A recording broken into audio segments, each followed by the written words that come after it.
الحمد لله رب العالمين والصلاة والسلام على رسوله الكريم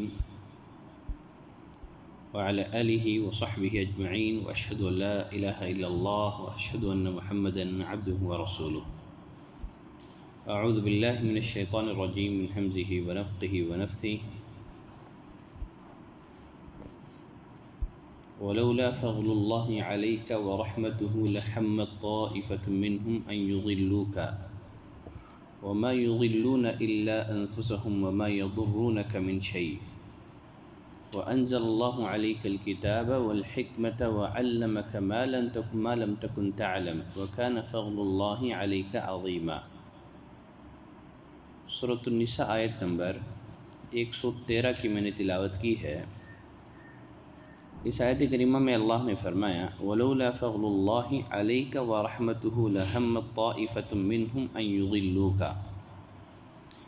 اگر اللہ کا فضل اور رحم تجھ پر نہ ہوتا تو ان کی ایک جماعت نے تو تجھے بہلانے کا قصد کر ہی لیا تھا.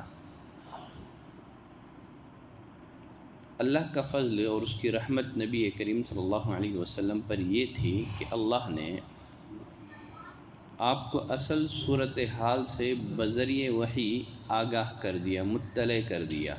وہی چوری کا واقعہ ہے، اسی کی طرف اس آیت کریمہ میں اشارہ ہے. اگر اللہ رب العزت بذریعہ وحی آپ کو اصل صورتحال سے آگاہ نہ کرتا، مطلع نہ کرتا، اس کے نتائج صرف یہی نہیں تھے کہ مجرم بچ جاتا اور بے قصور مجرم قرار پاتا، ساتھ ہی مسلمانوں کی شبیہ، مسلمانوں کا کردار یہ بھی داغدار ہو جاتا. فرمایا آگے اللہ نے وَمَا يُضِلُّونَ إِلَّا أَنفُسَهُمْ. یقیناً جو لوگ تجھے بہلانے کا قصد کر رہے ہیں حقیقت میں یہ اپنے آپ کو گمراہ کر رہے ہیں. وَمَا يَضُرُّونَكَ مِن شَيْءٍ. یہ تیرا کچھ نہیں بگاڑ سکتے، چونکہ اللہ آپ کا حامی ہے، چونکہ اللہ آپ کا ناصر ہے. اس بنا یہ آپ کا کچھ نہیں بگاڑ سکیں گے، یہ آپ کو دھوکے میں نہیں رکھ سکتے، یہ آپ کو بہکا نہیں سکتے. پھر فرمایا وَأَنزَلَ اللَّهُ عَلَيْكَ الْكِتَابَ وَالْحِكْمَةَ. اللہ نے تجھ پر کتاب اور حکمت اتاری ہے. کتاب سے مراد قرآن مجید ہے، حکمت سے مراد نبی کریم صلی اللہ علیہ وسلم کی سنت ہے، نبی کریم صلی اللہ علیہ وسلم کے فرامین ہیں. اس آیت کریمہ سے یہ بات بھی واضح ہوئی کہ جس طرح قرآن مجید یہ اللہ کی طرف سے نازل کردہ وحی ہے، اسی طرح نبی کریم صلی اللہ علیہ وسلم کی احادیث یہ بھی اللہ کی جانب سے نازل کردہ وحی ہے. فرمایا وَأَنزَلَ اللَّهُ عَلَيْكَ الْكِتَابَ وَالْحِكْمَةَ. اللہ نے کتاب نازل کی، حکمت نازل کی. کتاب سے مراد تو قرآن مجید ہے، حکمت سے مراد نبی کریم صلی اللہ علیہ وسلم کی سنت اور احادیث ہیں. علامہ ابن القیم رحمۃ اللہ علیہ فرماتے ہیں کہ حکمت سے مراد سنت ہے باتفاق السلف، سلف کا اس میں اتفاق ہے.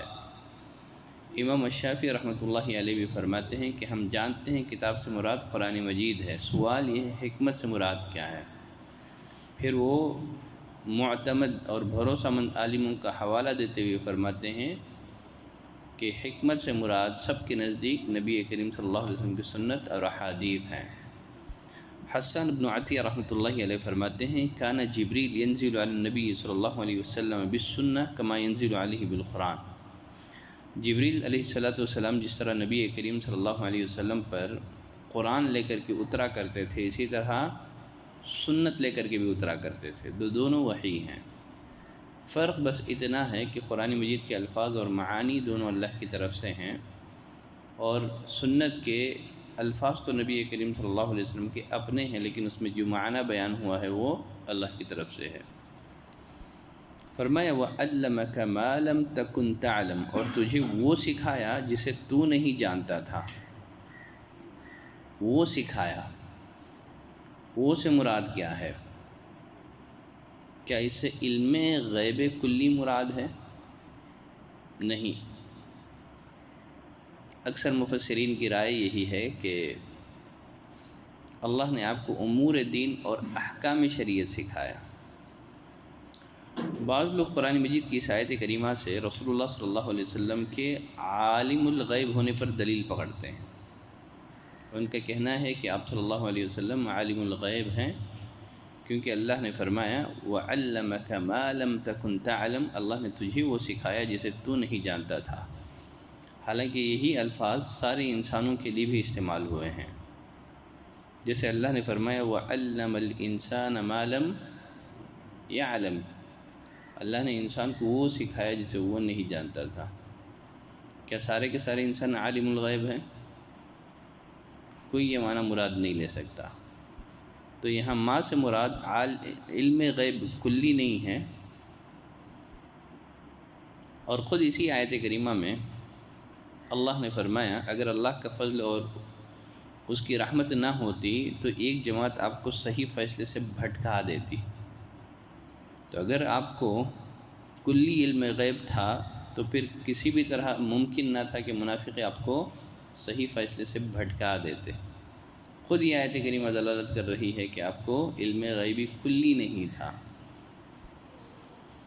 اگر نبی کریم صلی اللہ علیہ وسلم کو تمام علوم غیبیہ اللہ نے سکھا دیے تھے تو پھر سارے قرآن کے نازل کرنے کی ضرورت کیا تھی؟ نیز سورۃ النساء کے بعد نبی کریم صلی اللہ علیہ وسلم پر جو صورتیں نازل کی گئیں ان میں سورۃ النور بھی ہے، جس میں سیدہ عائشہ رضی اللہ تعالیٰ عنہ پر منافقین نے بدکاری کا الزام لگایا تھا، جس کے نتیجے میں آپ پریشان رہے، صحابہ اکرام سے پوچھا کرتے تھے، استفسار کرتے تھے تمہاری سیدہ عائشہ رضی اللہ تعالیٰ عنہ کے بارے میں کیا رائے ہے؟ تو آپ کو علم غیبی کلی ہوتا تو پھر آپ کو پریشان ہونے کی ضرورت نہ تھی۔ سورۃ النساء کے بعد نازل ہونے والی سورتوں میں سورۃ تحریم بھی تھی، جس میں اس بات کا ذکر ہے کہ نبی کریم صلی اللہ علیہ وسلم نے قسم کھا لی تھی کہ میں شہد استعمال نہ کروں گا، تو اللہ نے آپ کو قسم توڑنے کا حکم دیا۔ سورۃ المنافقون بھی نازل ہوئی، اس میں اللہ نے نبی کریم صلی اللہ علیہ وسلم کو منافقین کی سازشوں سے آگاہ کیا، جس کا آپ کو پتہ نہ چل سکا تھا۔ تو یہ ساری باتیں اس بات کی واضح دلیل ہیں کہ نبی کریم صلی اللہ علیہ وسلم کو علم غیبی کلی عطا نہیں کیا گیا تھا۔ تو یہاں اللہ جس علم کی بات کر رہا ہے، اللہ نے آپ کو وہ سکھایا جو آپ نہیں جانتے تھے، اس سے مراد شریعت کا علم ہے، امور دین کا علم ہے۔ فرمایا وَكَانَ فَضْلُ اللَّهِ عَلَيْكَ عَظِيمًا، اللہ کا تجھ پر بڑا بھاری فضل ہے، یقیناً نبوت سے بڑھ کر اور کوئی فضل نہیں ہو سکتا۔